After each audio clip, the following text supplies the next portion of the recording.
Shut that blind there.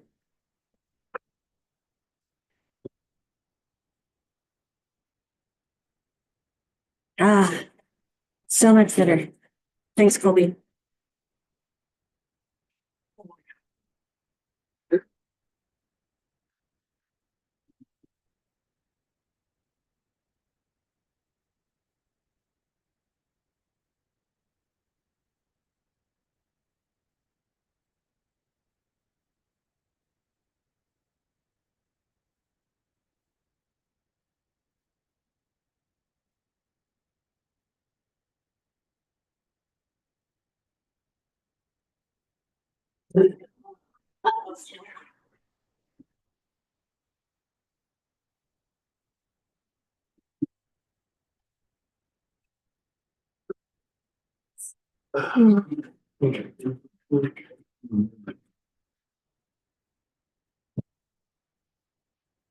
Your time.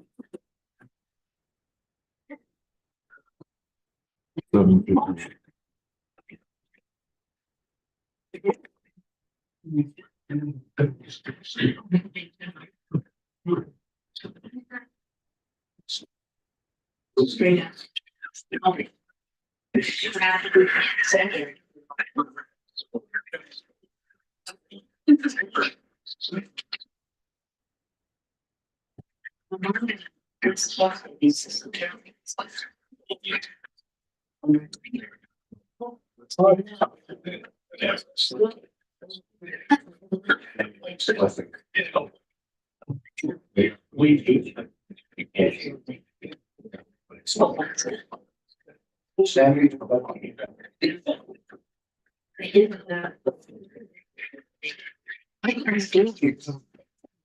Yeah, it's my spot. That's true. Yeah. Give me a time.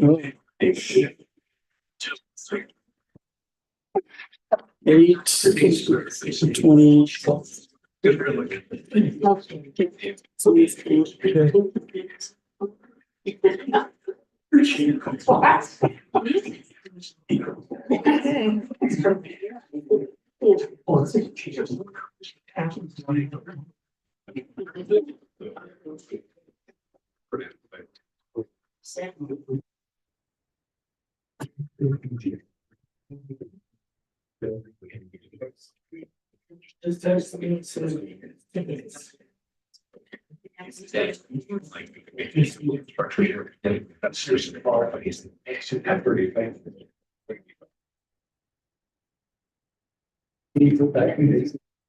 Yes, it's fine.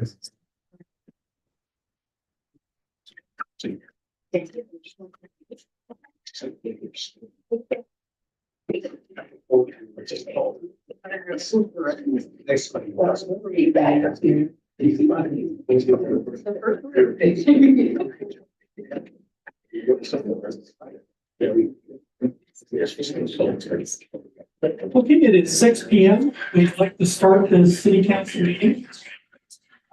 Candace, would you call, please? Here. Here. Here. Yes. Here. You had to get a good look at him so that if you did this mistake. Well, thank you. We'd like for our new city, he's not new, he's been in it for 5 weeks now. Our new city attorney, Nick Mills, to give us an opening prayer, after which Anthony Bill gives the pledge of allegiance. Our dear Heavenly Father, we're grateful to thee for this beautiful day. We're grateful for the moisture the state's receiving recently, and grateful for that. Father, we're grateful to gather here together as the Ephraim City Council and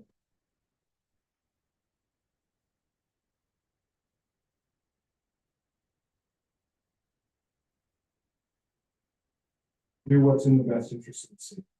We love thee, grateful for thy Son, our Christ, and say this in his name, in the name of Jesus Christ. Amen. Amen. Whether allegiance to the flag of the United States of America and to the republic for which it stands, one nation under God, indivisible, with liberty and justice for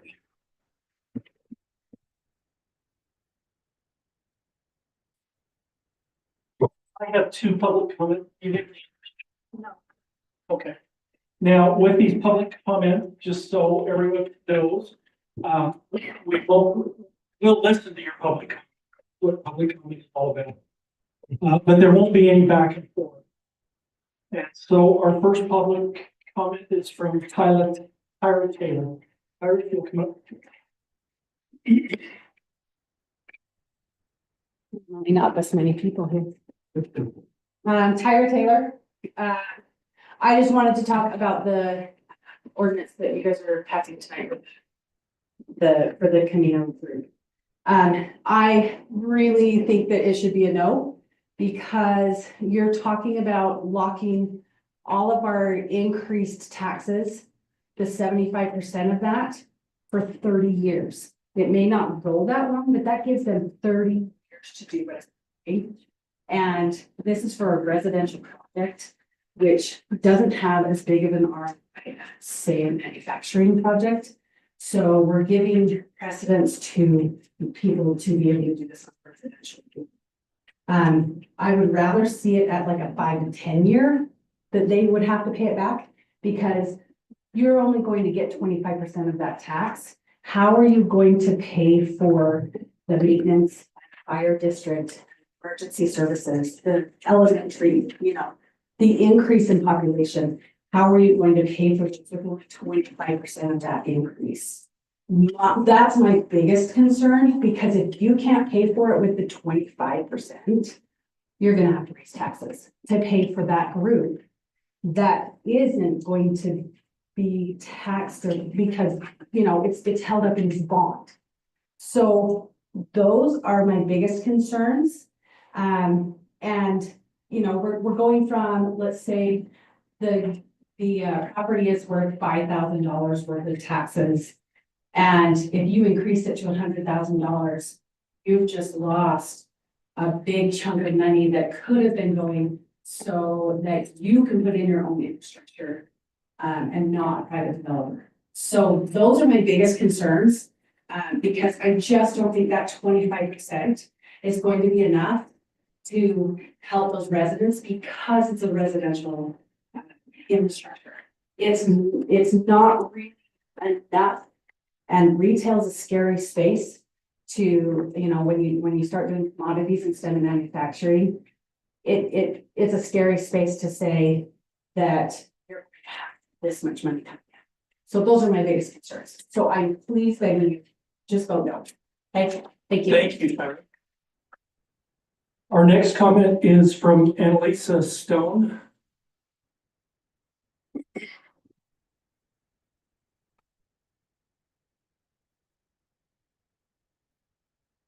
Council members, I fully intended to address my comment at last month's meeting, but unfortunately I wasn't able to be here. There's plenty of concerns around affordable housing in states. And the hope is that this communal development group will be able to bring some affordable housing to Ephraim. However, I'm concerned, as an Ephraim resident, how long will this affordability crisis go? There are so many people in Ephraim right now that can't afford to buy a house to live here. The generation that's underneath me, there's a good possibility that they're going to be forced into renting for quite a while. So the push to have affordable housing is definitely a great concern of mine as well.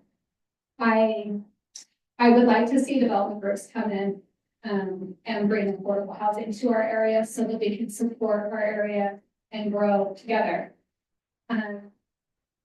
However, I just don't think that this tax plan is really the way to go. We are the ones that are fronting the money. We're the ones that are on the hook for a large portion of this project to become achievable and get off the ground. I don't see enough initial skin in the game from the community. The fact that we are eventually gonna have to increase taxes just to keep up with cost of inflation, to keep up with the cost to afford essential services, so that we have the police department, we have the essential things that we need for our children. And that is going to push up the tax rates for our residential community at large. As a result, that combined with the unattainable mortgage payment for a lot of people, you add higher property tax up to that, and it pushes that affordability housing concern even further. I would strongly urge for the council to discuss other avenues with the communal group. They are a major development group. There are tax incentives and specific IRS credits that are specifically designed to assist with these types of projects, rather than just the tax bond that we are looking at. There is other avenues. I feel like there could be an alternate solution out there that would have less of an impact than this tax. Thank you. Thank you. Appreciate it. Oh, okay.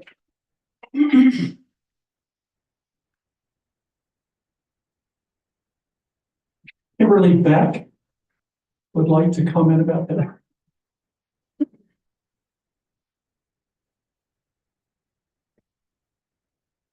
Thank you for allowing me to say a few words. I did a little research. Forgive me because I'm a little late to the game here. I've had some stuff going on and just haven't paid attention to those things I should have. But a couple of things come to mind. First, the import. I'm under the impression that this ground will become under control of the inland port. There's a lot of controversy for anyone who reads the Salt Lake Tribune from Salt Lake County, Salt Lake City, Will County, and other areas where local control is completely lost. And local revenue is also lost. And they're fighting with the authorities. And I don't want to say just one authority because I'm under the impression that any location you have different folks involved. But there appears to be disagreements as to where the funds become apportioned once they enter in state hands. Also local control over those grounds is also lost. And there's quite a bit of squabbling that I've noticed is again listed in the news, just sort of discussing that. And there are citizen groups that are pretty vocal about it, so it's easy to find. My guesses are mayor will also know, our city manager will also know about that political sort. So that's a consideration. There are monies. And so I guess the question is just like we've dealt with looking for funds to assist us in our endeavors, encourage that others do the same thing. And what the local developers that I know as well have dealt with. Another concern I have is we are looking at having a group that has a fair impact in our community. And again, I am applaud the direction that we're going. So I'm not trying to dissuade a plan that I see on paper separate from the method of how it is.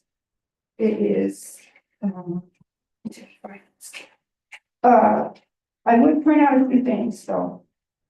One, even Crossing Point, what in 2021, not much has happened there yet. And I understand cost is significant. The market's been stronger from a housing standpoint than it is now. And certainly if one were going to see more growth there, I would have thought that the center, the tech center, which was a one of the big selling points on this, still hasn't arrived yet. And I haven't seen anything yet. And again, I've missed some meetings here, so I apologize. I've tried to catch up some with the notes, but I haven't seen where that kind of factors in all this. If I came to you and I said I wanted to do something like this, I expect you would want to see my finances.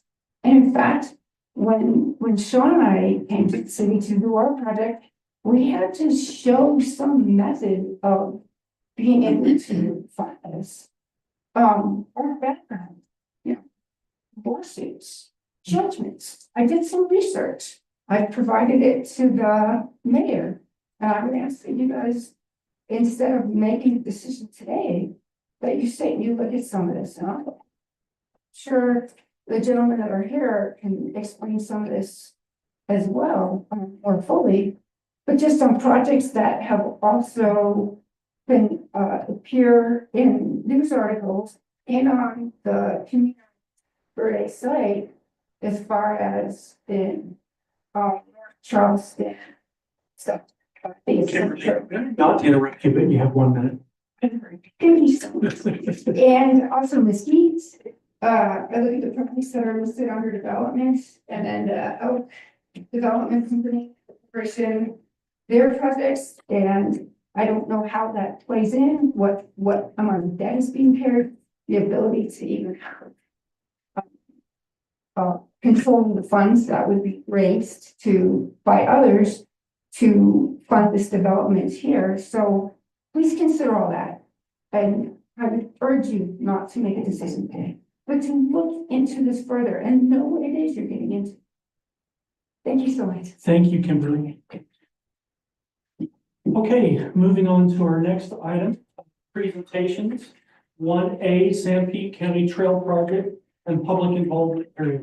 Jones and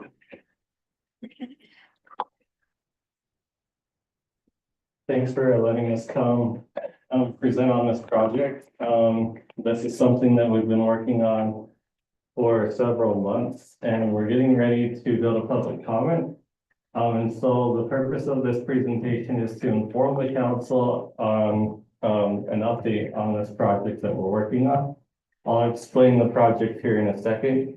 One thing I do want to mention is this is not for public comment today. This is strictly just for the council. And we'll talk about what, when the public can get involved and how to do that as well. Introduce myself, I'm McLean Farmer and project manager on the project, and this is Matthew Lenhart, who's been working on the project with me. Today, we're updating you on the San Pete County Trail Project. This is the project that looks at a trail from Gunnison to Fairview along US 89.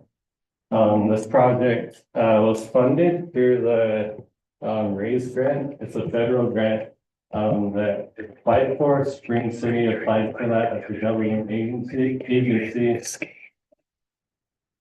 and was awarded that grant. And UDOT is the one facilitating the funds for this grant. So we're going to jump right into it. We've held workshops with each municipality from Gunnison all the way to Fairview. We've also included Centerfield in this as well. We're going to go through, or Matthew's going to go through this map with you and show you the preferred alternate that we've selected. And then we're going to zoom in so you can actually see that. I can tell you guys are trying to squint. We don't expect you to see that right now. We'll zoom in and go through each city, show you the preferred alignment, and then we're going to talk about next steps and the public involvement process that we're going to go through starting in April. So go ahead, Max. So as McLean mentioned, this is from Gunnison up to Fairview, mostly along that US 89 corridor. Do you need him by a mic? I can move. I think There you go.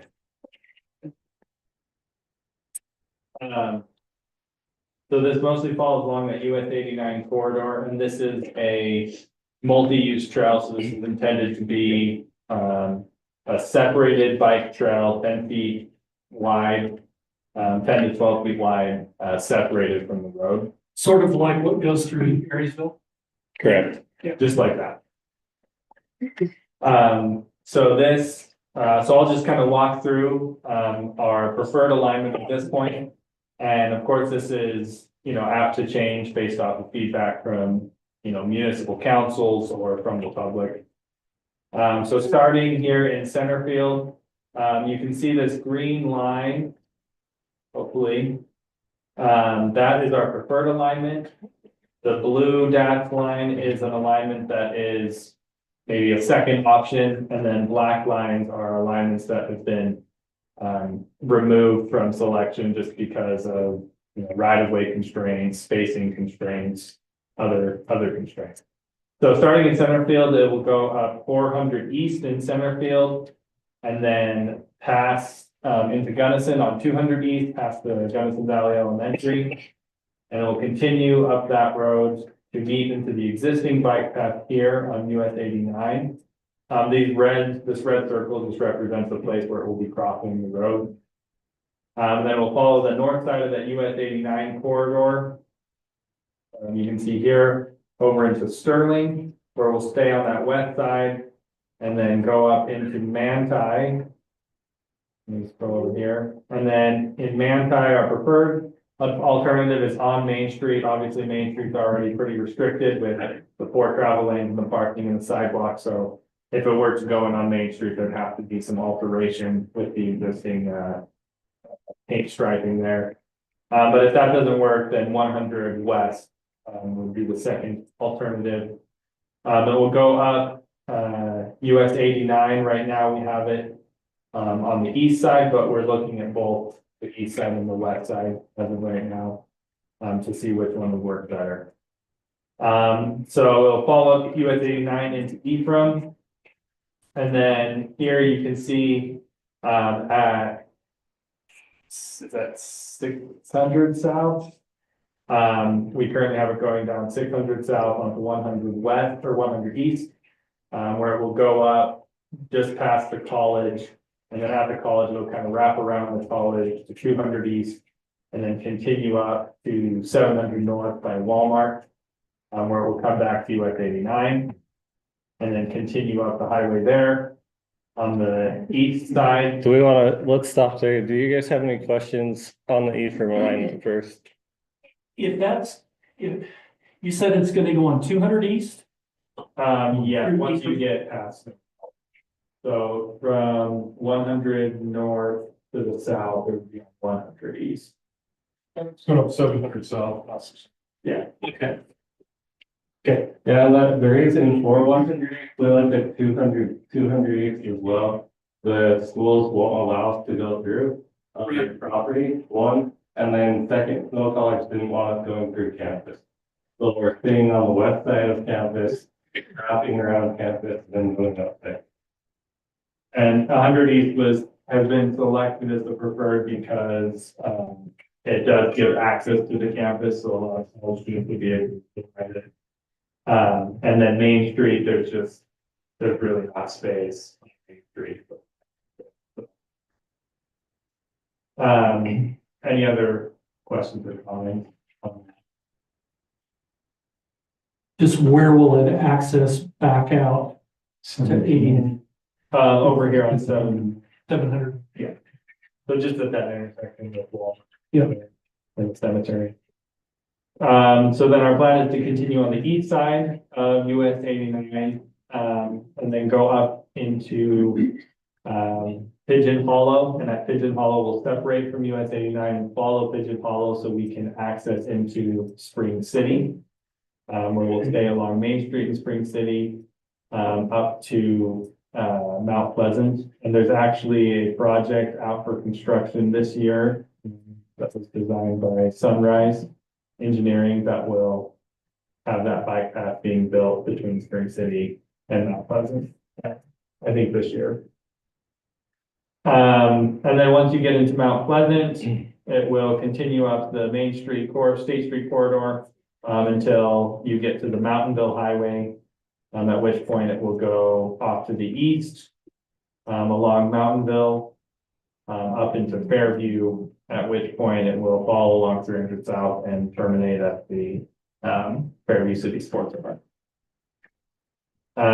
So that's the preferred alignment. And now after we present to each council, so we presented to a few councils so far, but over the next 3 weeks, we're going to be presenting to every municipality. just to inform everyone on the project, and then we'll kick off a public involvement period. And then did you want? Yeah, that.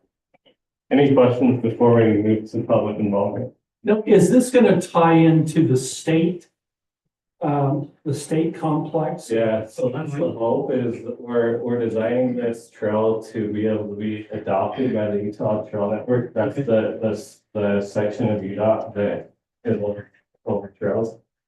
So the design criteria are to meet that Utah Trail Network as well as other funding needs. So we're trying to make it so you're able, the county, the cities are able to apply to multiple types of funding, not just one. Okay, great. What's the total mileage between Gunnison and 45, 5 miles? yes.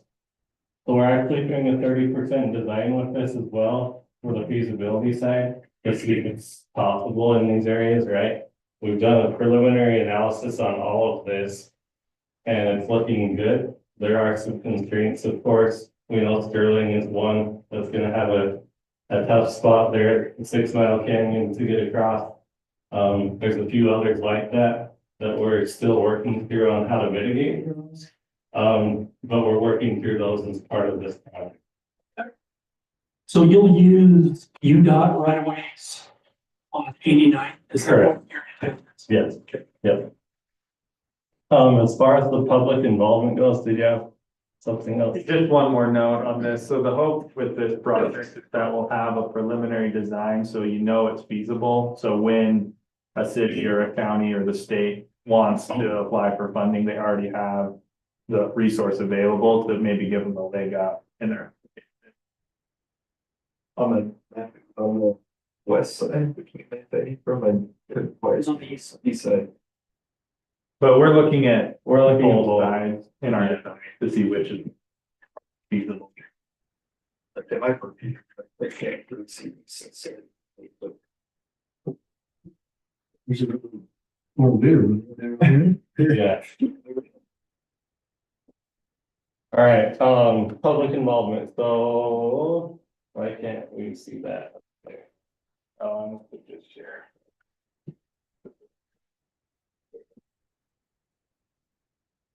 Okay. So public involvement, to kick off the public involvement stage of the project, we're gonna have we're actually having 3 open houses. The first open house will kick off that public involvement stage. So it's a little poster that we have here. We're gonna leave this upstairs if you guys are okay with that. Sure. And we'll have an easel up there. First open house is April 10th here in this council chambers, actually, from 5:30 to 7:30. That's the kickoff for the public involvement. Then we'll have these 2 other open houses, one in Gunnison, one in Mount Pleasant, for the public to come, visit with us about it. And then this QR code is gonna take you to this website that we've created. And so I'll walk you through that really quick. You're able to submit a comment right here. It'll take you to a comment page to submit a comment on the trail. You can also click on this. It'll take you to a separate comment form where you can pinpoint on the trail alignment that we have shown. Any issues or concerns or ideas that you or the public have on this trail project.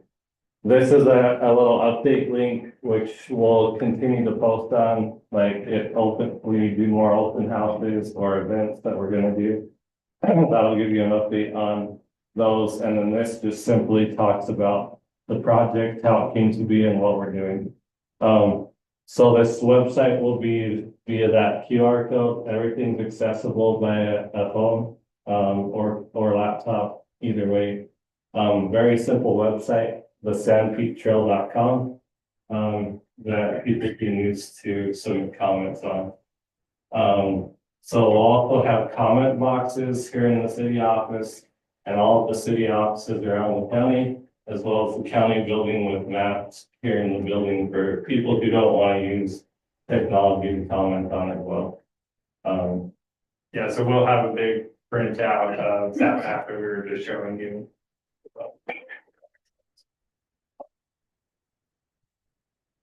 Any questions on that process? Well, I don't have a question on the process. I have a question that the mayors in San Pete, we meet once a month. We discuss this a little bit.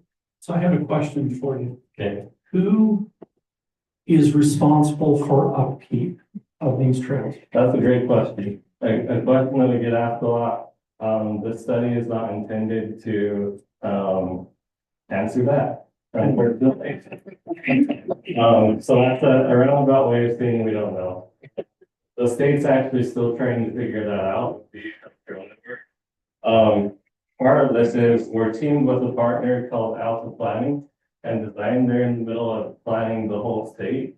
There's the state system, and part of that study is trying to come up with who's responsible for there's multiple ways UDOT can maintain a portion of it in the UDOT right of way. Cities might have to maintain it within the cities. There's just not a solid answer right now, so I apologize, but I'm giving you a non-answer. So, for example, some of your trail that goes through Ephraim City, we have sidewalks in part of it. Correct. I'm not assuming that you want this trail to be on a sidewalk. No, it'll be a separate facility from the sidewalk. So how do we, and maybe you can't even answer this and it'll come out, but how do you then take away parts of the road for a bike trail? I mean, is that Yeah. But what your intent is? in sections, yes. In others, no. So like, for example, up by the college, there's a wider right of way there. So we're looking at shrinking that road width because it's super wide right now up there by the college, potentially shrinking that up and putting the path through that section. I don't want to Yeah, get, but it wants to be parking, yeah. and that take away the parking, so. And that's what we'll have a 30% design package that we'll give you to review. Right. With the line work and everything that we developed, so you can see what it looks like in the design. Okay. And ultimately, if you're putting a bike path in an area that wasn't necessarily built for a bike path, obviously anywhere you put it, there's gonna be some sort of constraint. And so we're trying to figure out the areas that have the most minimal impact to the surrounding infrastructure. Great. Council members, what questions? Chances of this really happening? Depends. It all depends on money, right? Like, that's what every project and everything boils down to is money. There are grants out there. The nice thing about this is it's funded by the RAISE grant. So if you do a study using RAISE grant funds, you're more likely to get funding to construct it using RAISE grant funds. Now, even if you apply for RAISE grant funding or the county or whoever applies for that funding, doesn't mean you're gonna get 45 miles, because you can imagine the cost of 45 miles of trail is gonna be astronomical.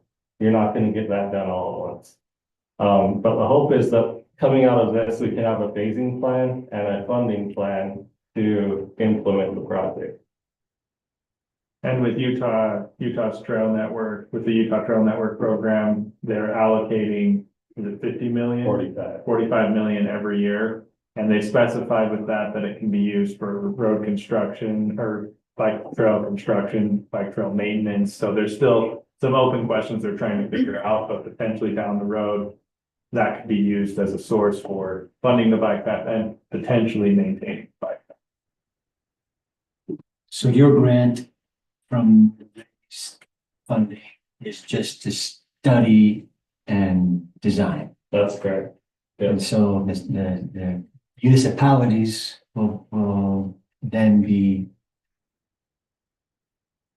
perhaps seek funding from Yeah. additional grants, additional funding to Yeah. do their portion. And you can lump those together, you could combine with municipalities and do larger chunks, or Utah Trail Network could leverage Utah Trail Network funds and apply for RAISE grant funds to kind of make bigger projects, if that makes sense. So that's what we're really trying to nail down in the end is okay, here's a priority list of based on safety. And then here's how to fund it potentially. I'm not saying it's gonna happen, but if we have a wish list, this is the wish list that based on priority, and then this is how to fund this. Anything else for us? Quick comment. City working with Snow College, also got another grant. Oh, yeah. It's gonna be looking at trails, tying the college into destination driving community. One store, one park, so, these will run in parallel and not the same, that's separate grant. It's over $20 grant. See, on that other part, working with college, so you're gonna see at least some work done, some feasibility and studies and planning done. Directed at the spine, that one would be directed at the little offshoots in the city, right? So, yeah, little spokes, I guess you could call it. Okay, thank you for your time. If you're okay with it, we'll leave this upstairs. Sure. Just in the little foyer there. If you have any questions, feel free to reach out to us. I think you have our contact information. And Candace, can you put that on your platforms to advertise for the article? I can send you a PDF. That'll be a lot easier. Do I send it to you? Send it to Or- you. Okay. Oh, perfect. Give you, so you can send me a copy of the slides. Yeah, okay. Sounds good. Thank you. Thank you very much. Thank you. Moving on to item number 2, consent items. A, B, and C, looking for motion for the consent items. Motion made by Councilmember Bill, seconded by Councilmember Stevens, all in favor? Yes. Thank you. Moving on to item 3, study agenda, fat, oils, and grease ordinance. Nick? Yes, thank you. City Council should do. This is an item for consideration tonight. It's a fat, oil, and grease ordinance, and what this is designed to do is, these items, fats, oils, and grease, I'm just gonna probably call them this. But these are really, yeah, thank you. These are problematic for cities' infrastructure, sewer infrastructure. They're difficult for wastewater treatment plants to break down. And so this ordinance is designed to address that and help, typically restaurants, keep those items on site. So it requires that these kind of discharges have to have an interceptor. They have limitations on how much they can discharge into the city system. It proposes best practices for the kitchen, maintenance issues. It requires that if there is an issue that they notify the city and that they keep some records in terms of what they're doing to do their part to keep these, this fog out of the sewer system. I'm happy to answer any questions the council has, about this, but that's it in a nutshell. Councilmember? Maybe it'll solve the problem.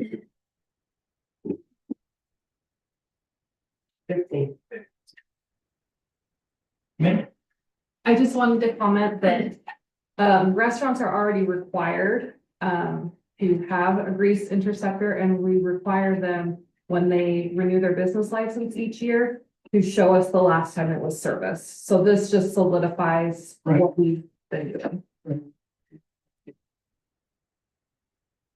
Okay, thanks. Thanks. Moving on with study agenda, moving ECO 25-02 business license ordinance. Okay, so we're just trying to clean up our business license code. We've made some changes in the last year or so, where we used to have business licenses expire at the end of the calendar year. We've moved so that it now expires a year from when it was Issue. issued. Yes, so we're making that change on there, so where there's no more prorated rates or anything like that. It just expires at the same time the next year. We've also made, a change as far as how long we're going to let licenses remain inactive or they have not renewed. We spend a lot of man hours emailing, calling, sending letters for people that just simply never respond. It was an issue when we were only doing it via paper applications. It's still an issue with electronic. So if an applicant does not renew their business license within 60 days, we are going to just effectively close the license. They will get notices, things like that. We will still continue those efforts, but we just no longer do it for the rest of the year. So they will just close. If they need their license to be reissued, they will just have to reapply. After 30 days, or if you go beyond 30 days of renewal, there will be a increase in cost of the late fee for that. The other major change that we are making is that business licenses in our right now our city code said it has to come before city council. We would like to make that an administrative decision where we have boxes that we check for them to provide us certain things for their business license. If those boxes have not been checked each year, license again, they will be provided with the reasons why or why not. And then we will renew the license. Once they come into compliance, they can reapply.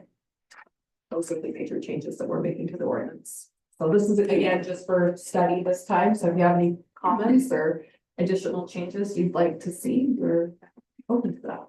Comments or questions, council members?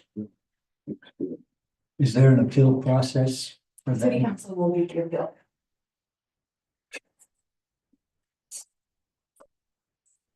Okay, thank you very much. Moving on now to item 4, action agenda, Ephraim City Resolution 25-05, Katie. All right. Okay.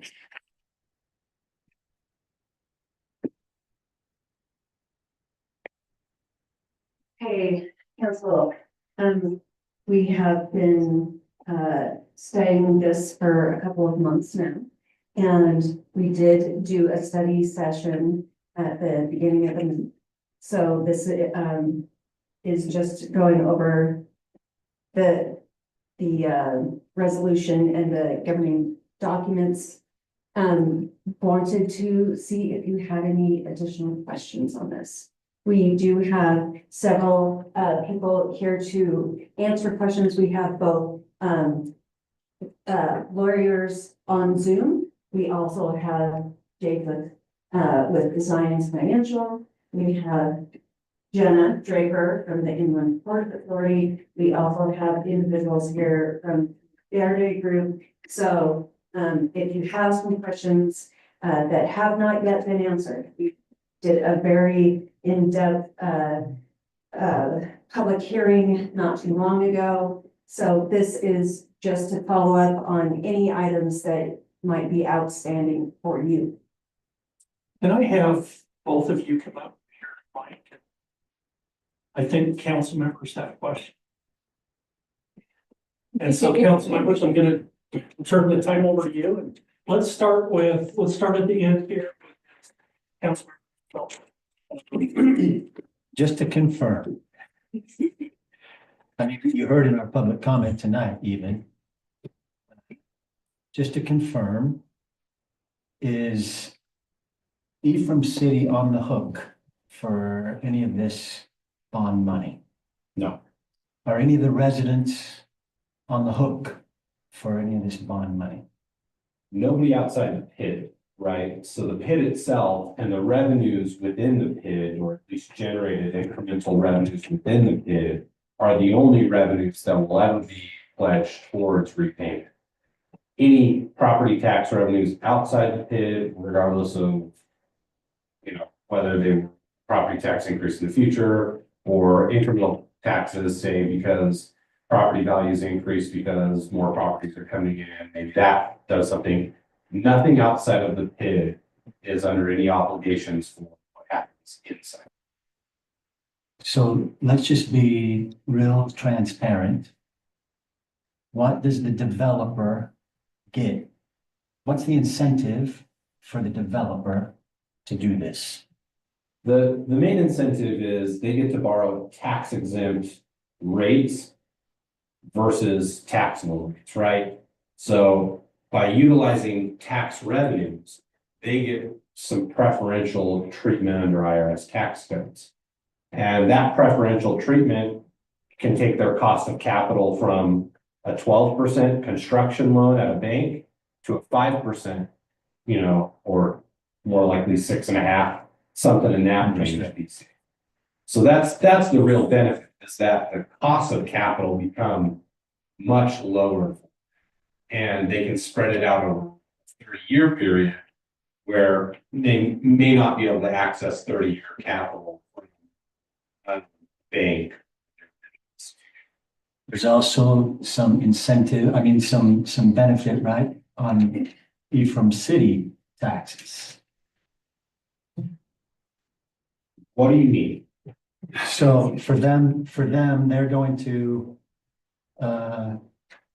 over these 30 years, they're going to have tax revenues.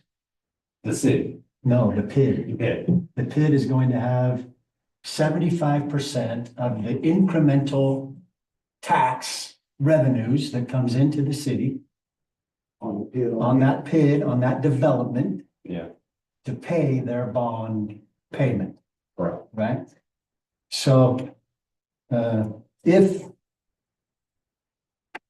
we didn't have the development, there wouldn't be any revenue. Right. Right? So the city, I just want to make sure I'm clear. I think I am. Because you've answered this several times in our other meetings, right? Last. Answer your question. I just want to make sure everybody understands, and I appreciate everybody being here. But to come up and insinuate like we haven't been studying this for more than a day or two is a little bit offensive to me, right? I don't remember when it was when you guys first came. It wasn't. It was several months ago, right? So if outside time I talked to you. Yeah. So if there's no development, there's no additional tax revenues coming into the city, right? Now, whether or not that development would happen without the PID is a question that we don't know. That's possible, right? Yeah. It's possible. But even still, with that new development, the city is getting 25% of that. And if it wasn't happening, the city would get, 25% of nothing, right? So. I think what you're alluding to is the but-for statement, the but-for analysis. Yeah. That clearly they've been working on this for several years, and without helping them in some sort of way, this development would not happen. People can disagree with the conclusions made from that but-for analysis, but the bottom line is if we weren't assisting them, this development would. So again, transparency, they get tax incentive borrowing, right? Plus they get a percentage of the development increased tax that comes from their development that they're putting into that area, right? What does Zion's Bank get? Man, what does Zion's Bank get? As of right now, about nothing, but the opportunity to come chat with you guys and give you a chocolate every now and then.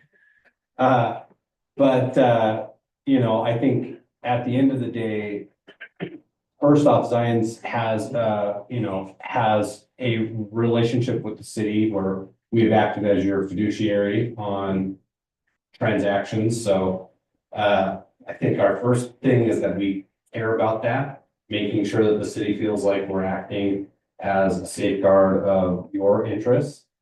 But ultimately, we work for lots of government entities. If it's created, we would work with the PID, if they hire us.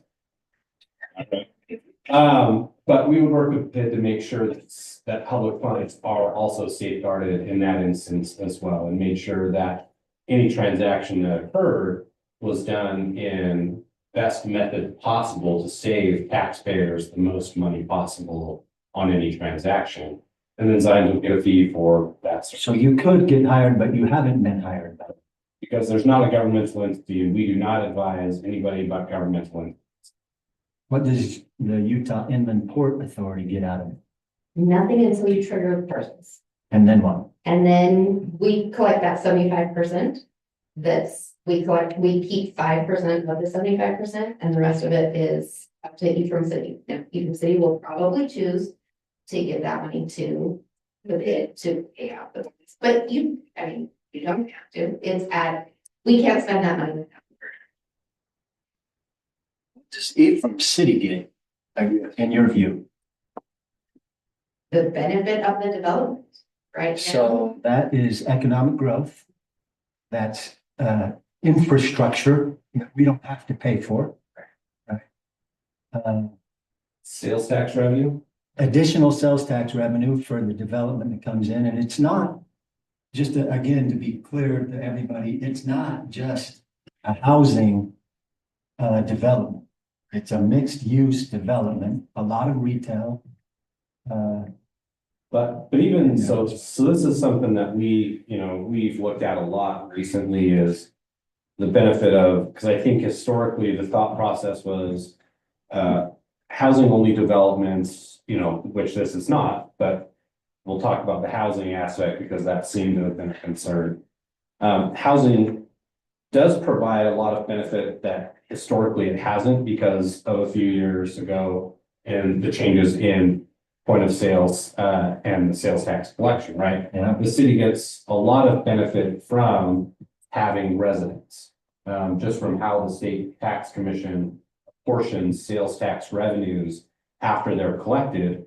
50% of that apportionment is based off of population. So population goes up and there's a commensurate increase in Percentage. Yeah. What's the risk for Ephraim City? What could we lose? I think the risk was identified earlier in that there will be costs associated to the city from development, right? You have to service a new population. This is not just the city, but there are costs to the county, costs to the school district, where they have populations to service. If those populations go up and revenues do not increase enough to cover those, then you could potentially have other residents shouldering a portion of the burden to cover. So that's a real risk if the development comes in. But I think that's something the city can mitigate by just looking at what are the costs that will come from additional residents. Can you offset that with additional sales taxes, the 25% incremental property taxes that will come in? All those things, those are fairly easy to quantify, right now, I think. Well, we actually. Okay. Yeah. Pro that wasn't really addressed, and the thing I hear, so I covered everything south of Spanish Fork and so the one thing I hear from every single community I interact with is who's next to our children. Right now, Ephraim City has 12 homes per sale. And I don't know if you know how many graduates came out of Snow last year. The answer is 1,300. Most of those kids came from the 6 county area. If we want our kids to stay, if we want the city to accommodate our children and our grandchildren living here, we have to provide them jobs and opportunities and homes, places to exist if we want them to. They can't do that if they have 12 homes to choose from and they're all $300,000 to $700,000. And the 300,000 one was like 3-bed, 1-bath. So that's one thing that I think gets over a little bit. Snow College is trying to constantly trying to recruit teachers that then go to live in Easton or wherever, because they can't live here in Easton City. And I hear that from employers too, because we don't have housing for this growth. One success that I've had is it just in the little bit that I've been doing this, in Salina City, we're doing a housing development, and it's just housing. There's not going to be any kind of mixed use. It's just housing. But we're using the PID to build a road up to this housing development, and that the developers taking it from there. The same idea here. Since that housing development was announced and then it's moving forward, we have had 5 companies agree to move into Salina. 3 of them have signed contracts. They haven't just done letters of intent. They have bought property with the intent of moving into Salina City and providing very good jobs for the kids that are growing up here and going to snow. Hopefully moving back. I'll defer. No, Lloyd's chomping at the bit. I just really get into this. If they don't get asked, if they'll come back to me, can I reserve that? So to reiterate, the cost to the citizens here in this room, their taxes are not going to go up because of this bid. Mainly to other developers in the city, and can others apply for the money? Yeah, it's a 2-meeting board cycle within the board to add a project area, and then we start with board assessment process of creating the. Well, if that's the case, they just need to get on the bandwagon. Yeah. And I had a conversation, Jenna facilitated a conversation with another person wanting to do a development in the city and avail themselves of that. And it just didn't make sense. It doesn't make sense for everything, every project. So, you may not see it for everyone wanting to do something, but it is available for anyone.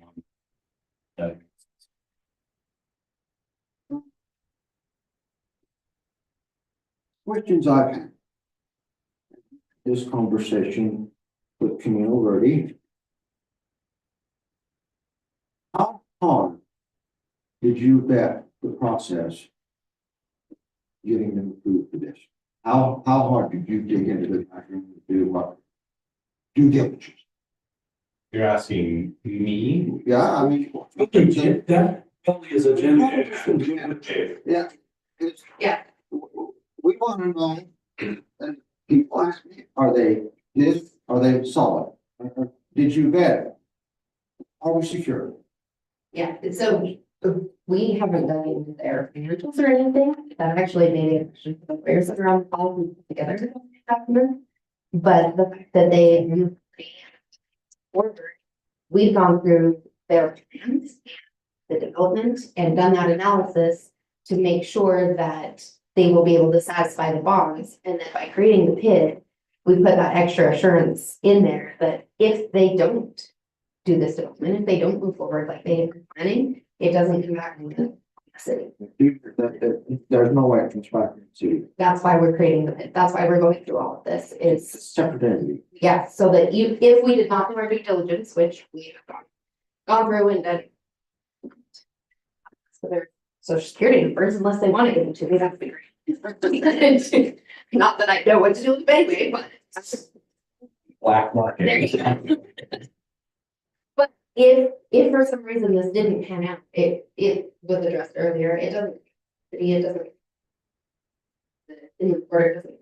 It doesn't connect with anybody except that it is ultimately responsible for making this payment. As it comes. Just a second, Brian. While we're in this, can I Yes. ask the lawyers that are online? Yes. That are responsible for this. The legal team that's online that's to protect Ephraim city interest. As you have vetted community, are there any concerns from you? Ask for Aaron Wade or, yeah, Nate. Nate. Nate? Yeah, it's good. So as counsel to the city, I have not done any diligence on the developer team. So I guess my scope of engagement is to make sure that the city's interests are protected and that the documents presented are what the city council has agreed to and what they've expressed agreement to versus something being slipped in. But I have not engaged in any kind of due diligence process to vet the developer. We have Aaron Wade and Adam Daly. Okay, I can put words in Sam's mouth once Aaron and Adam. I'll put Okay. words. Who do you want your lifeline to be, Aaron or Adam? Let's let them choose. Okay, it's going to be Aaron. Here we go. All right. Hey, can everyone hear me okay? Yes. Okay, great.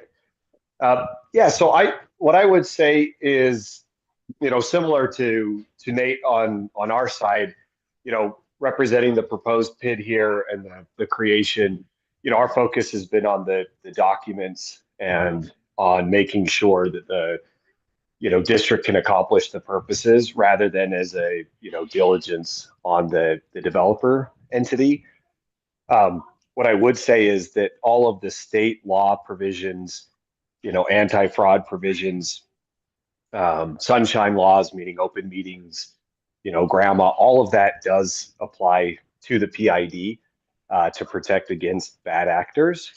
Nothing is a guarantee. You see the news articles that, a recorder, a clerk, or somebody does something they shouldn't do with public funds, right? That stuff just happens from time to time.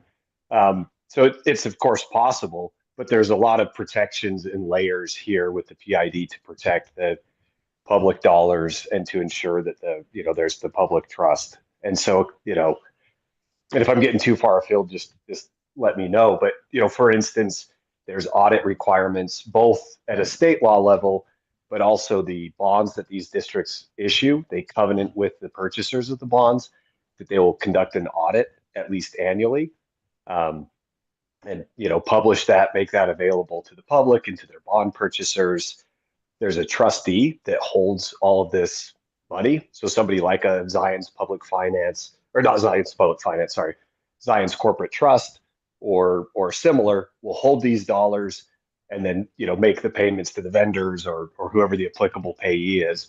So it's not just money sitting there that a developer could grab and run away with. So there's protections in place there, but as to specific diligence, we've not ran a background check or anything like that on any of these folks. And to clarify what Aaron said, Zion's Corporate Trust has not been hired, to my knowledge. Sure, just as by way of example. Yep, it would be a bank that does this all over the country. Yeah, could be UMB Bank, could be US Bank. I think UMB has done most of the bids in the state thus far. So anyway, just to clarify, because that came up with Councilman. I will say, just to throw some words into Sam Elder's mouth, who works for DA Davidson, who I don't know if you guys have gotten to meet yet. Sam is the underwriter team that has been hired by the development. Sam and I are working on another transaction in another part of the state. And I know that one of their processes is to do certain checks on the investors in any project that they're working with. It recently caught something on another project that where someone had some SEC or some securities snafus in their history, and so it came up. So I know that it's a part of the process that DA Davidson goes through. That some of these things like that. But that can be done until these documents are approved and the bid is created. Some of that could be. Could it? Oh. That's- Corrected. And that's to protect the investors that are purchasing these. And DA Davidson's own, reputation in doing these transactions. Again, this was brought up in a meeting before, sorry, but these are not mom and pop investors. These are not people investing their retirement savings.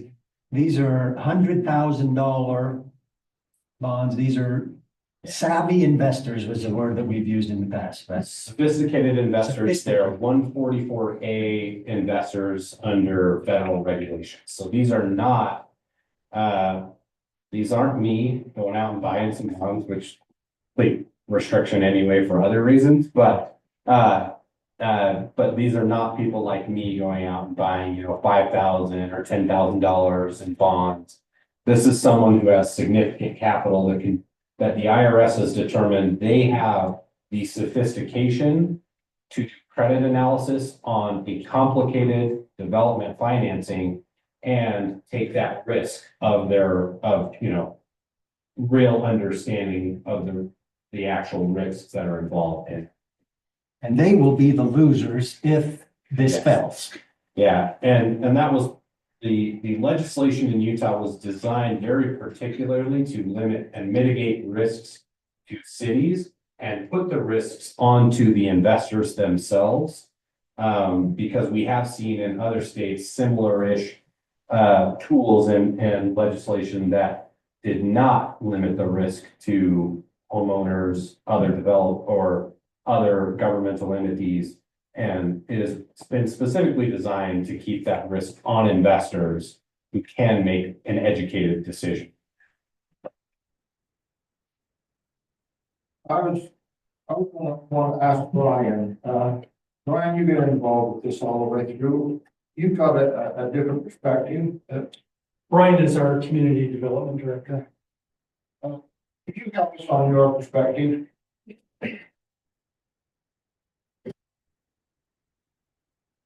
I did just want to make one clarification first. First of all, Ephraim City currently does not require financials of any developer when they commit.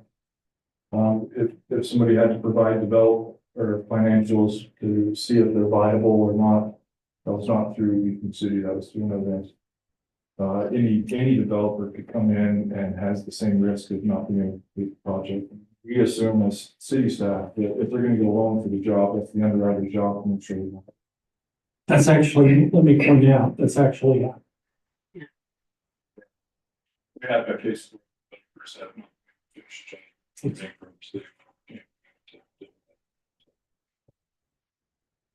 One of the things, as far as my own personal perspective on this is a new tool for the area. And first time we're dealing with it, we felt was we've taken considerable effort over many months to study. We want to learn about it. Two, is it something we want to consider? Three, is it viable? Is it potential? Four, what's the risk to the city and the residents? Five, is it in the benefit of in the overall interest of the city? Those are all things that we consider as we review these types of applications. So I can tell you, these guys are clearly the experts. They can tell you all the details. What I've learned along the way, there's a couple of things that sway my opinion. One, this is a state-sponsored, state-sanctioned, state-backed economic development tool. The state legislature created the board. Government, the legislatures, passed the law. The governor signed it. This is not some backroom shady deal, slimy attorneys. No offense again. Think that one. Some offense and this backed by the state, and it's a stakeholder. To me, that gives a little bit of credibility to say it's not just a fly-by-night shady deal. Actually, the fact by the state is created by the state. This is intended to benefit the state. People who are entities who are available to access this. Ephraim signed on, Manti has signed on, Gunnison has signed on, Salina has signed on, Richfield has signed on, just in our area. And they can tell you there's many, many other cities that have signed on for this. So this is not just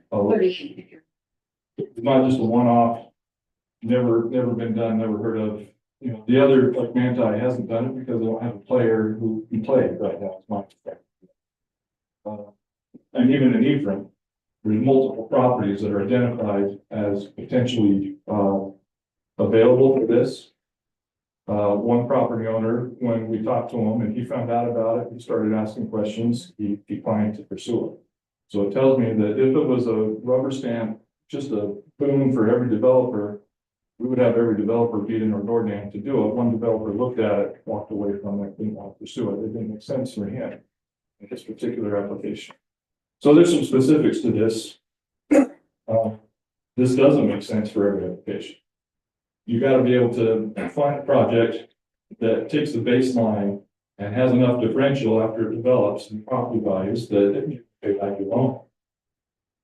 The other thing that, you know, that me personally, that I looked at, right? Who's issuing the loan? Ephraim City is not issuing the loan. They're not paying us. They're not going to lose our loan. It's sophisticated investors that we're talking about. Ephraim City is not writing a single check for this development. That's all done through inland port, through the bond, through.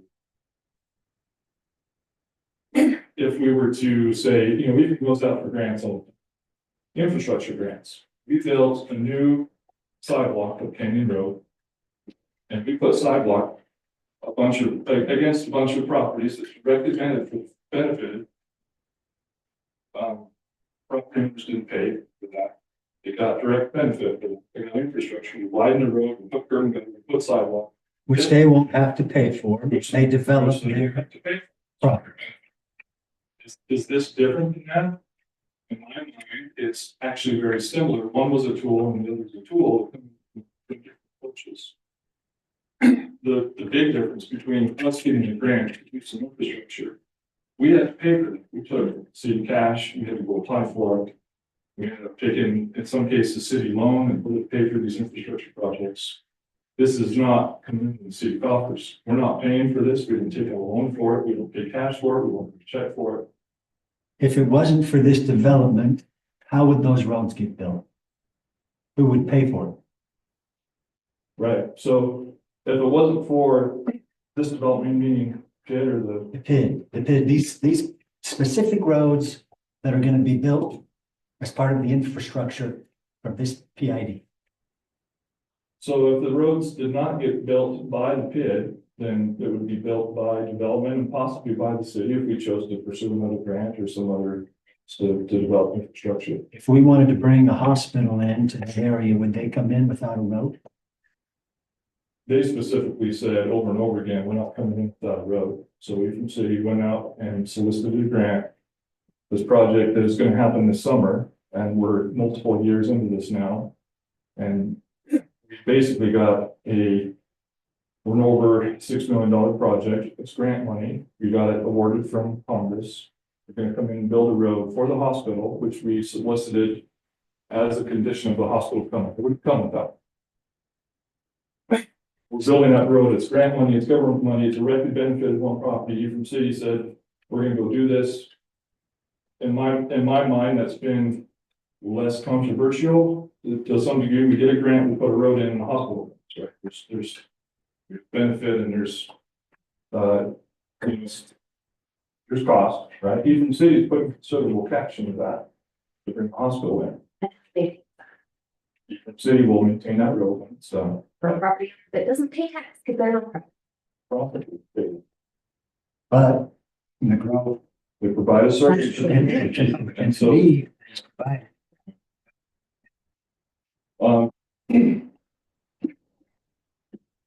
Thanks, bro. Yeah, thank you. Martin. One thing I wanted to kind of clarify is that at first I didn't see it. When you said, but for this, if we weren't assisting them, they wouldn't be able to do this. Who's the we? Again, is it Ephraim City? Between Ephraim City and then LaPorte, where but the risk. But we're not contributing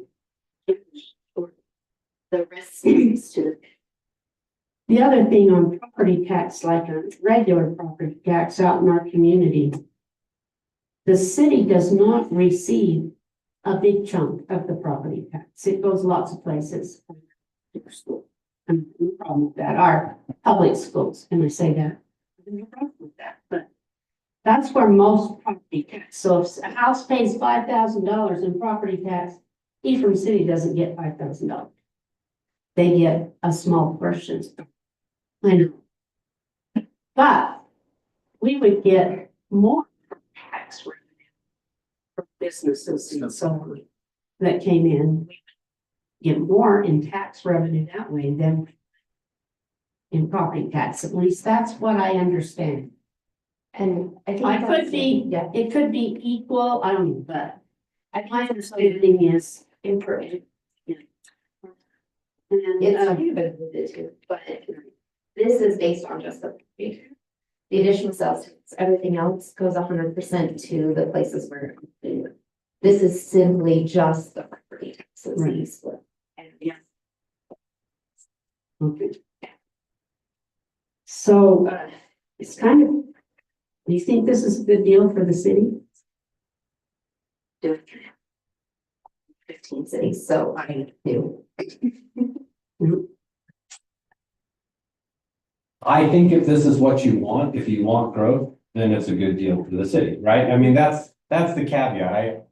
I know people down here, you know, I've gone out on ATVs with Jake Hill and the folk and listen to Jake Hill over at the school district tell me, hey, if you come down here by a cabin or something like that, tell everybody else, don't do it, you know? So I know that there are differing opinions about growth here. Yes. And so if you like growth, then it's a good deal. If you don't want growth, you don't want Ephraim to grow, then it's not. It's, you know, there's a value decision there. I think I'm a pro-growth type of person, so I think, yeah, it's a great deal for us. But well, with businesses coming up, the hospital has been on too.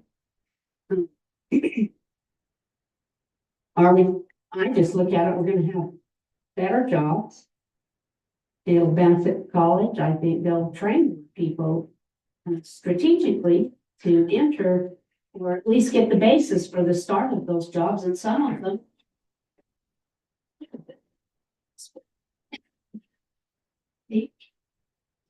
Good jobs. And if they go belly up on this thing, does Ephraim City pay? Zero. I'd also like to point out that the in report is bound by statute to support what you guys. We can't get ahead of the city. We just do what you don't want us to do. You retain land use authority, you retain all your ordinance, you retain everything. We are simply just a mechanism for you to attain the goals that you set, and that's what we support. We can't get ahead of you, we can't change that, we can't go around you, we can't make deals in the backwards. That everything is governed by you guys and directed by you, and that's what we support, and whatever you guys want.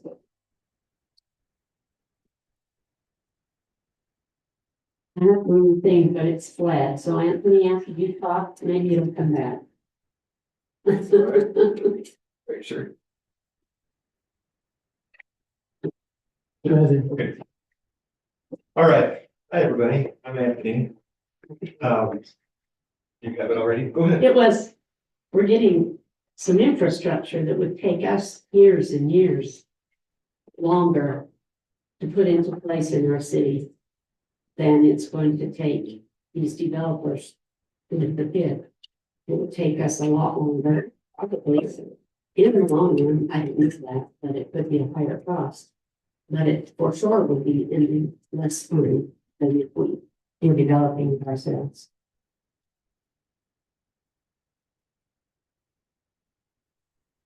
It's good to be here tonight. I just want to say a couple of things. I brought questions. I was instructed to bring questions tonight. I've got them. I'm busy. A lot of you guys are busy. Really busy at work right now. I've been dean at the college. I go to Richfield 2 or 3 times a week. Busy. Got 8 kids at home, but this is important. I'm all in. I'm here for you guys. I'm representing the residents of Ephraim. I kind of feel like this side of the room, we're all pro PID, and this side definitely not. In 24 hours, in the last 24 hours, I have 14 against and 8 for the PID. People who have contacted me individually. And I'm not talking about my wife. I love my wife. We're talking about people that understand this stuff, that have really taken some time. They've got some feeling, both sides. So, I'm not just asking random 8-year-olds or something, you want to do the PID? You know, I mean, this is, right? So I want to just talk about the cons for just a minute and be transparent. And I've got some pretty big questions. Now, we've been talking about this for a long time. We met with Jenna months ago, just in the rec boardroom over there. It was like on a Friday, a few hours. It's great, but it's a little long. We've been talking about this for months. And 24 hours, I've been bombarded. People that are like, hey, this isn't a church thing, but church is also busy. I have a really cool assignment right now that I'm teaching the little kids music stuff. So that's really important. Okay. So this looks pretty bad from a image, reputation type of, it's not, but I think a lot of our residents think if we default on this, we're not very fiscally responsible. And that it's us, it's actually comes back to us. The residents will have to pay that, and that's been addressed. Even if we move forward with it, it's like, the city doesn't want to do it. So to clarify. Yeah. This is the area that I deal with most in my work, right? It's credit ratings, default risk. None of it comes back on us. The intent of the PID is so that there is no reputation. If Zions Bank, if you were to go out, we recently did the public works bond, no investor would look at that. And if the PID defaulted on the debt, no investor would look at that and fault the city or charge a higher interest rate to the city if 5 years from now you want to do upper debt and the PID had default. So I totally. Okay, all right. Okay, just wanted to clarify, make sure that was. It just looks. Okay. What if the city defaults? We're not defaulting. Yeah. I can guarantee it right now. The city is not defaulting. We have the skin of the game. So I'm trying to go through these cons and not convince anybody, but there might be one or two that we can't answer. The perception that we are pro-growth, pro-lady, from the Wasatch Front. We are not going to be a hurricane or a Saratoga Springs overnight. We're building 200 homes in 18 months, 280 homes. We're not. But if we're doing a PID, right? I mean, if Costco approached our chambers tonight and said, we're thinking of Sanpete County, Mount Pleasant, or Ephraim, we would do a PID. And that PID would be, everybody, I hope, in the city would say, good job, you guys are so smart. Sales tax, right? We're going to recover, we're going to do great. Just like Walmart. I don't think Walmart was a PID necessarily, but that concept. I'm not trying to say Walmart was a PID. Yeah, so here we go. Is this growth too fast? Organically, we're gonna get some growth. Wendy's, Arby's, possibly even the hospital, the temple, these weren't PID growth things. Okay. Why do we need to grow so fast? And anyway, we're not able to maintain. I think there's some thoughts that because the PID includes residential, this is probably the biggest one. You guys can't really talk for you guys that are like against this. There's homes and they don't, I mean, right now that property, the acreage that we have, we're getting some from the city, like Councilmember Anderson was saying, we get a piece of that, but certainly not 100%. Well, if I understand it right, over the next while, if homes or other things are put on it, we're gonna have to maintain those roads, but we're not necessarily gonna get a whole lot of cash and sales tax from those things. So is there a true con in this? I think so. I think that there's if we don't build enough, if we don't have enough commercial, will the residents, the tax-paying residents of Ephraim outside of the PID potentially have to pay for maintenance for like a big snowplow or something like that? Because we don't have a ton of money coming up, that it's not Walmart, right? It could be, but it would never. No, that's not a real con, because it's not an actual thing, but that's certainly the perception that we're not being responsible. I'm trying to be quick, Mayor, I've got a 5-minute. There is a percent. You don't have 5 minutes, you have more than 5 minutes. I'm trying to be, for everybody's sake, to be respectful. But I think there's a perceived favor, forgive me, to outside developers versus our local builders. Is that true? And I have builders in my congregation and my neighborhood. They could do this, they probably won't. It wouldn't make sense for them. It probably just, this works really well where there's explosive growth. To name Sarasota Springs. But this is not, I don't know that anybody in the next 5 years is gonna jump off the PID bandwagon. Besides these guys, and I appreciate the entrepreneurial zeal, you know, I that's a liability I would not take right up now. But we benefit. It's not we might, we will benefit, and we could benefit financially as a city. Like the general fund of Ephraim City could increase because of this PID. That's kind of cool, but again, letting things grow organically. What about inflation? You know, looked at all of those things. There's a lot on the cons list, but I guess I would suggest that many of the cons are actually just perceptions. There's some real cons, I think, but a lot of them are, what if this happens? What if we don't build another house and no businesses come to this PID? Well, Nobody's gonna get their middle. the only risk is if it fails, we don't get the infrastructure, which we don't have any. I don't want to convince anybody that's annoying. It's parental. It sounds obnoxious, right?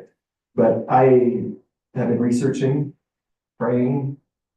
I want to represent you guys, you know, as an elected official, and I've been struggling. Ephraim will keep on going, whether we say yes or no. And I don't want to say it doesn't really matter what we decide tonight. But if we say yes and the PID fails, does it really matter? If we say no and they come back in a year, this isn't the first PID conversation we've had.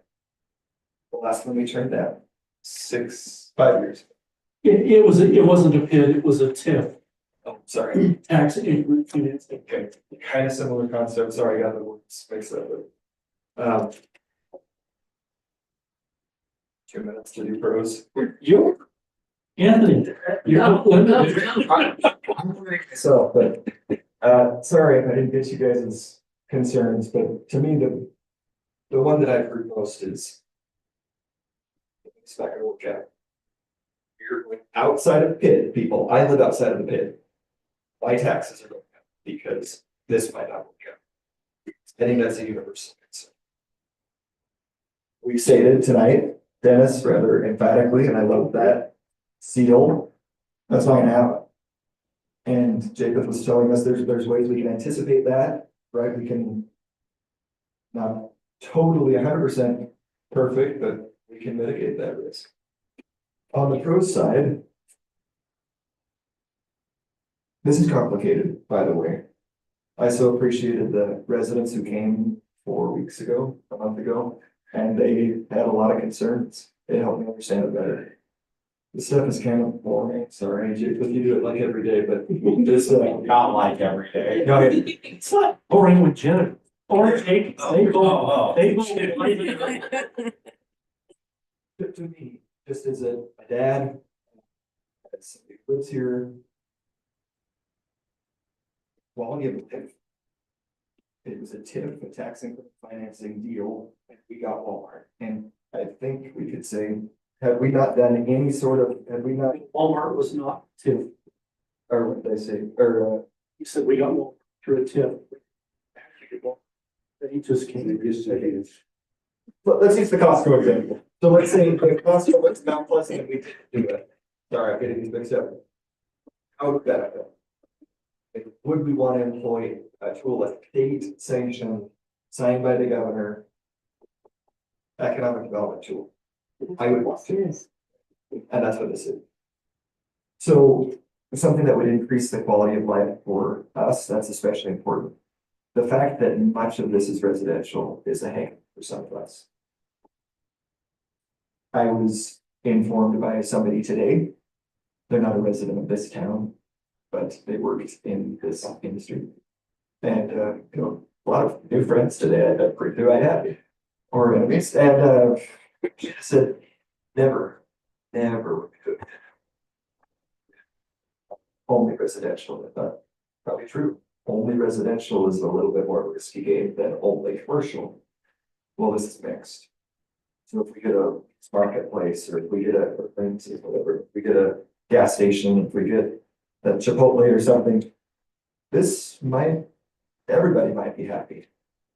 I'm not interested in pleasing people. I'm interested in doing the right thing, trying to represent other people. So, bringing economic development here, that's great. That's what this will do. It will accelerate it, most likely. And some are concerned about that. I don't think, we're divided a little bit right now as a community on this.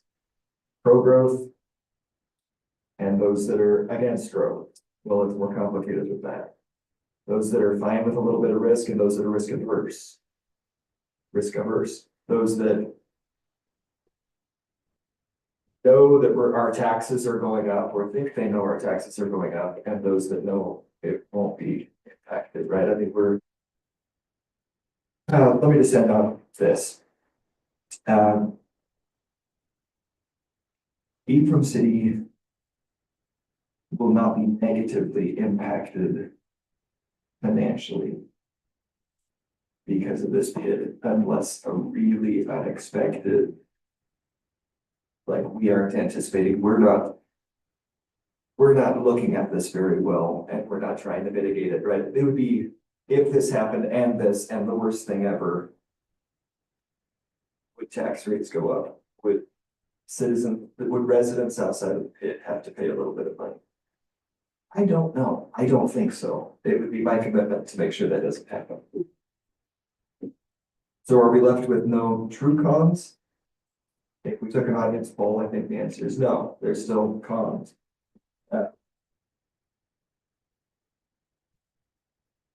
I'm not sure the best way to solve everybody's concerns and cons on this, except at the risk of sounding offensive, the more I have studied both sides, and if I can be a little vulnerable, been on both sides of this. I don't know if I should admit that, but I have been on pro and against. I have a little sheet here of pros and cons. Good handwriting too. This has been very difficult.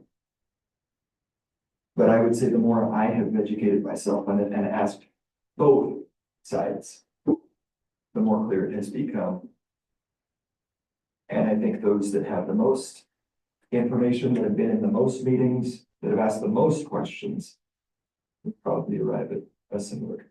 I know that sounds kind of annoying. If you've thought about it be honest with yourselves, you looked at this and considered it for 45 minutes in your life, and you're super upset. Maybe keep thinking about it for a minute. Talk to us or those types of things. I don't know how this vote will end up, but I just wanted to share all of that emotional outburst and rant to you guys. So just know I'm doing my best. I know that these guys are too. Thank you. I think Councilmember Nordfeld has some other comments. Just one more. Jenna, I think this probably is for you. So let's talk about the board. There's been some concerns about the board and the board of the district, right? And even the mayor has expressed some concern about taxation without representation. So initially, the board is appointed by us, right? As part of this, they have to be landowners in the PID. They don't. Under the, in the governing document, this might be a question for Aaron. Yeah. And Adam, but under the governing document, that's the case. Okay, so that's not a state mandated thing. That's just part of it. Yeah, sorry, go ahead. Sorry, yeah, sorry to break in. It is a state law requirement that board members have to be residents or property owners of the district. And then here, of course, there's no residents, so it just defaults to the property owners. And then the governing document has transition milestones for any districts that have residential uses. So we appoint them, the city council, as part of this, the organization of the district, right? I agree. So in Spanish Fort, we have a UIPA board member in their PID who's not. And the difference there is that for development authorities such as UIPA, MIDA, Point of the Mountain Land Authority, they do have different board appointment procedures. And so they don't follow the same guidelines as a city or county created PID. So since it's a city sponsored instead of UIPA sponsored. Okay. So that's correct. Yep. Okay. They're appointed by elected officials. And then later on, they're elected. There's an election at some point, and those who can vote in the election are those affected by. that live in the district, right? That's correct. So they are electing those who have control over the district, right? It's not taxation without representation. They are able to be represented, those that live within the district. Right? I just want to get that out there. There's been some concern about that. Just to maybe comment about that, I had a long talk with a developer that is not part of any of this, but is another developer in the community. And he really pointed that out to me. And so my concerns have been alleviated through some of the information that he provided me. That's it. That's all. I have some questions. I have one question. I think everything else has been, but there was Standing here for a while. Yeah. Give him a chair. Yeah. A lot has been said about the needs of this PID, this public infrastructure district, and the future needs such as plowing or road repair. That would fall upon the city, and therefore it would fall upon the responsibility of our residents. If the city needs a new snowplow or snow truck to service, I am under the understanding, tell me if I'm correct or not, I'm under the understanding that we may tap in to that 70% to pay for equipment for maintenance on these roads. Is that correct, Jen? Yes, so in this particular PID, all of that 70% may go towards repayment of the debt. But the project area as a whole within Ephraim City, we can't steal money from Manti or anywhere else. But if you have other areas within Ephraim City that are also part of the project area, yes, you can tap into any of the leftover funds after bonds are satisfied for that maintenance and purchase of equipment and things like that. Talk about, sorry, if we were chipping ceiling or if we snowplow or something, as long as we hit the PID area, we can also utilize that anywhere in the city. Because it benefits the project area.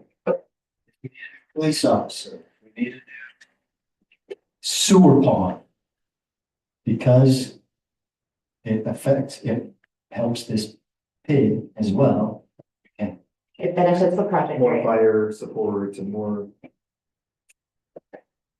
And that's why even on developments that don't have a PID, like the other developer that we discussed earlier, I would suggest we still trigger those because then you start collecting that 70% and it won't be spoken for. 75%. 75%. And then we take our, it ends up being 71 point whatever. Sorry. So this is the question from residents, if that, I don't know, if the incremental tax thing is adjusted for inflation, that's it. So the taxes will go up, but the percentage will remain the same. 25 for the city, 75 for. So it stays the same. Yeah, the 25 still goes to the taxing entities, the 70 still comes under city control. That's inflation as we move in these 30 years, because there was something about 10 years originally that changed. 30 something. I think you're referring to activating it, like starting to, isn't that right, what we talked about? And it was set at 10, and we're like, how about 5? Actually, we said 3, and then. Yes. Yeah. Okay, any other questions, council members? You guys can sit there.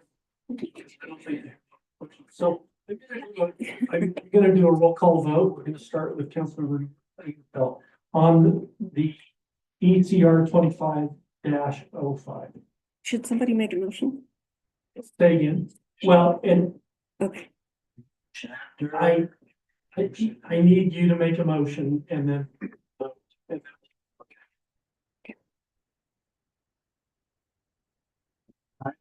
That we approve Ephraim City Resolution 2505, approval of the Crossing Public Infrastructure District governing document. Let me just, can I just give a? Sure. First, somebody needs to second it. Okay. It was the motion was made by Councilmember Northfeld, it was seconded by Councilmember. So for me, I think, Anthony talked about growth and anti-growth and pro-growth. I don't know. It's economic, it's not just stake. Looking for, because all of us would be anti-growth, I think. If it was just that, but we're talking about economic growth. Perhaps a better word that's been used is development, economic development, right? I am in favor of economic development. I think it blesses the entire city. And I said it when we had our little meet the candidates meeting, when we were campaigning for this position, that I would be in favor of giving tax incentives to needed, we want to be careful about how we do it, right? But those that we want and we think are beneficial to the city. For me, the question is, will this development happen without the PID? And I recognize that there is a possibility that it would. I think, like the infrastructure, I think it would take a lot longer, and you're here is my lifetime, so that's why I am in favor. Thank you. I'm in favor of it. One of the things I made was to be a strong advocate for protecting the citizens of Ephraim and see that we do something that's physically responsible. Although we're not on the hook here, I want to see Ephraim succeed. I've lived here 76 years and I love it here, but I am also fortunate to have my own children be able to live here, and that's not happening. And I think this will, it's not happening to a lot of young people in Ephraim. Therefore, I think we need to do what we can to make Ephraim a place even though it's gonna grow, our action will be ready. So yes. Thank you. And I'm in favor of it from what Lloyd says, and because I think the infrastructure is going to be so valuable, so valuable. And to have it completed in a more quickly, I think will be a benefit to all of you. Thank you. Great, I'm in favor of the bid, and I've mentioned my own being on both sides of it. Trying to be pretty either way. I think it comes down, you're not needing growth overnight. Shop at Walmart, Costco membership, or Sam's Club membership, our very plots are here. If my kids live here, great, they probably won't. I have 7 daughters, they'll marry people from all over the country, you know. So there's nothing self-serving about my vote. I honestly feel like it is the best exit for residents. And that's with more residents against it with protected 4 hours who are for it. And there you go. Thank you. So with that, ECR 25-05, approval of the Crossing Public Infrastructure District governing documents is approved. Thank you. Moving on to item B, Ephraim City Ordinance 25-01, City Manager Ordinance 8. Okay, thank you so much. Appreciate it. And thank you, everybody. Okay. So, we talked about the city manager ordinance in study session, last city council meeting. Anybody have any questions?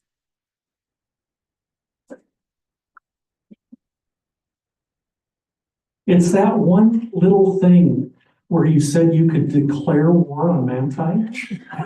I think I said it's a hostile infestation. Could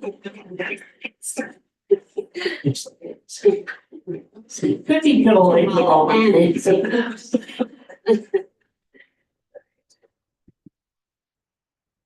There being no questions, council members looking for motion.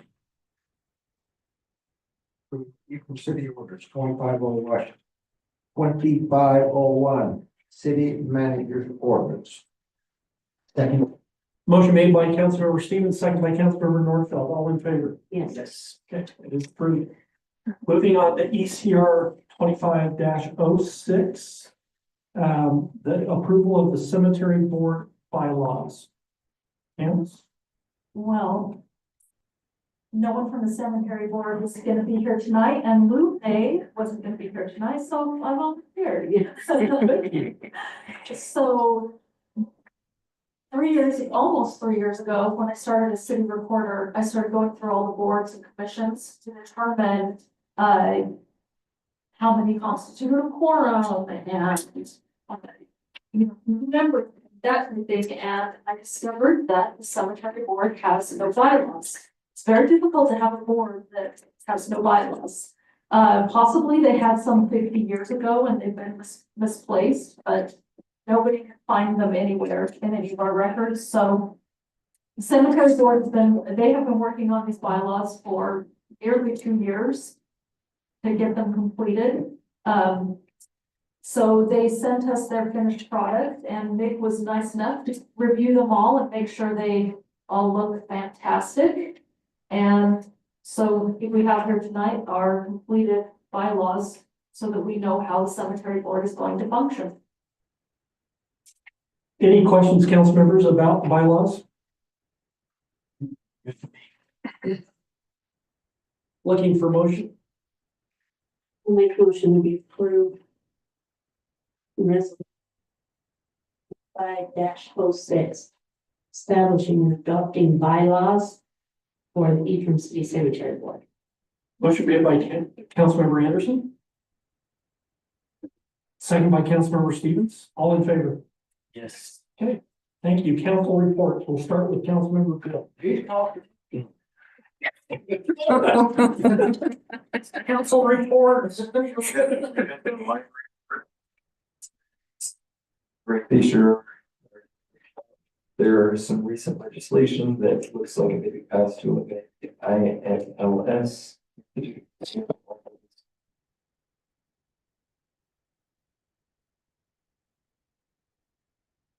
Last night, and they make do or do without. They're doing a good job over there.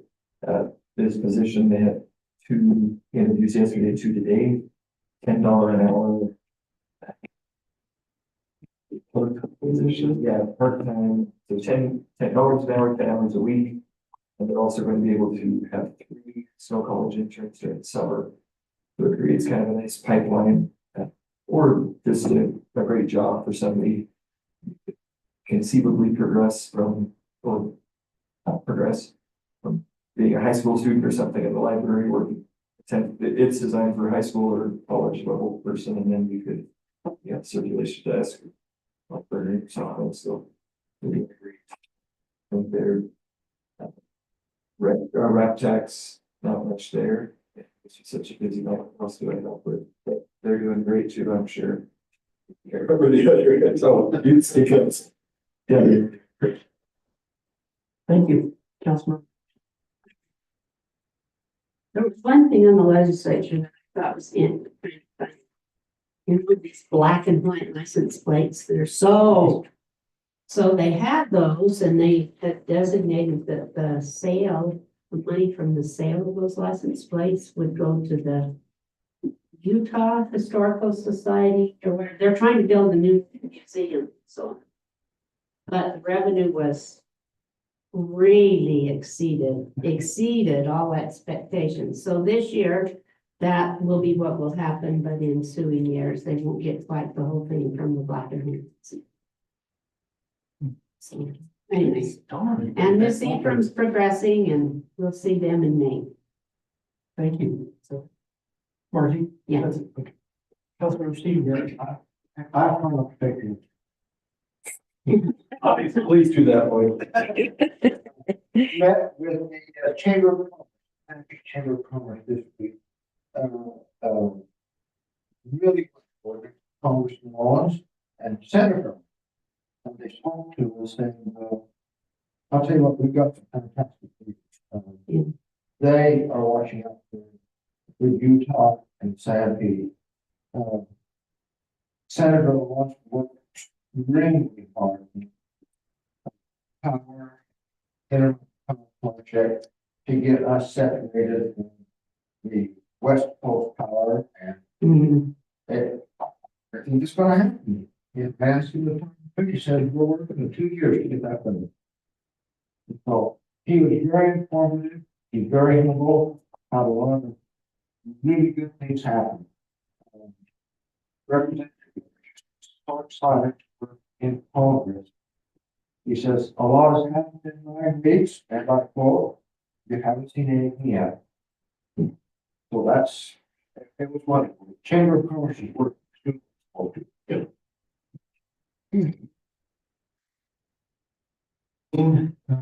Meeting got canceled.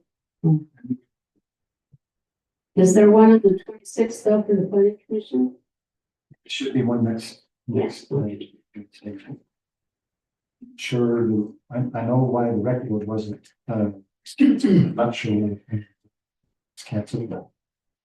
So I don't have anything to report. Thank you. I had dinner with Burgess Owens the other night. It was a tremendous experience, and you're right. He is a man with a vision. And we talked about a lot of things. We talked about a lot of Ephraim things and items concerning the airport. And he is very excited. And I think more will be announced in the near future concerning his interest in the airport and some of the things that he would like to do. Had a very interesting call from Commissioner Bennett, one of our county commissioners. I love this phone call. He expressed both support and interest in what we're doing here in Ephraim. particularly as it relates to our new hospital that will be coming. And he is going to set up some meetings with federal legislators and state legislators that and also Intermountain Hospital executives. And so and Ephraim City myself. And so we're very excited about his support. We had a meeting with the Ferguson group and let City Manager Katie Witt talk about that. We did have an airport board meeting.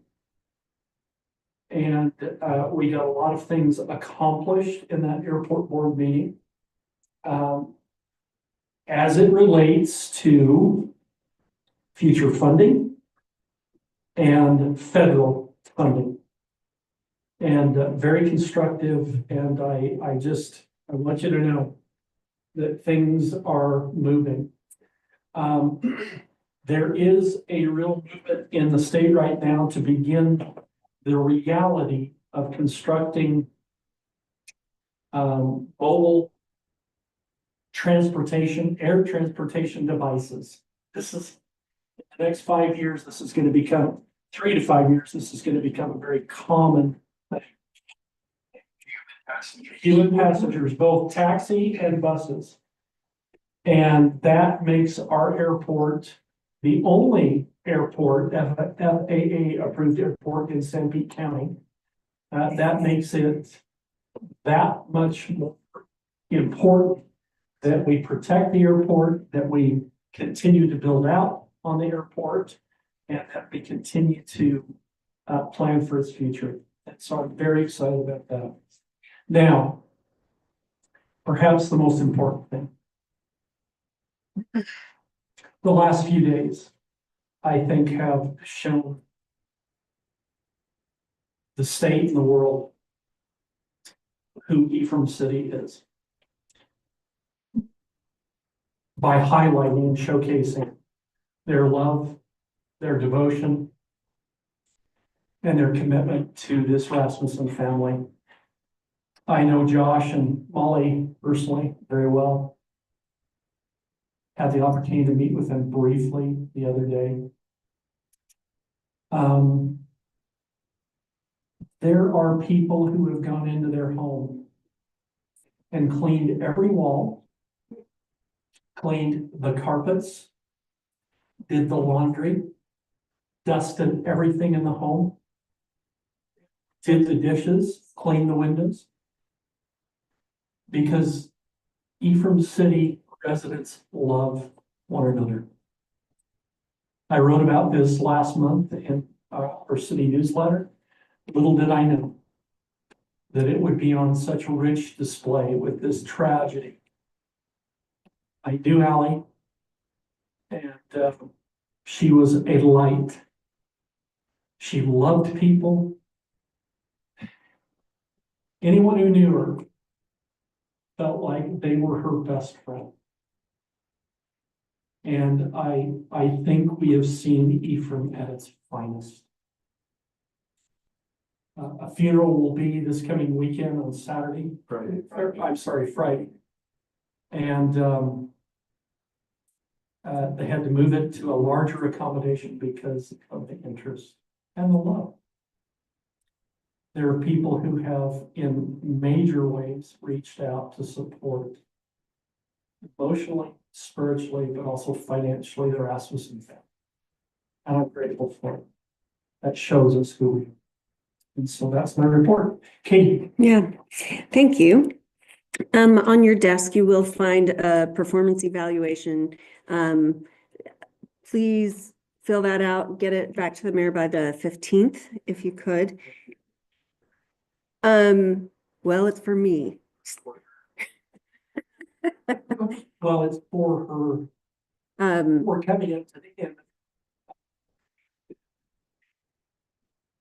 Okay, I think it was like November.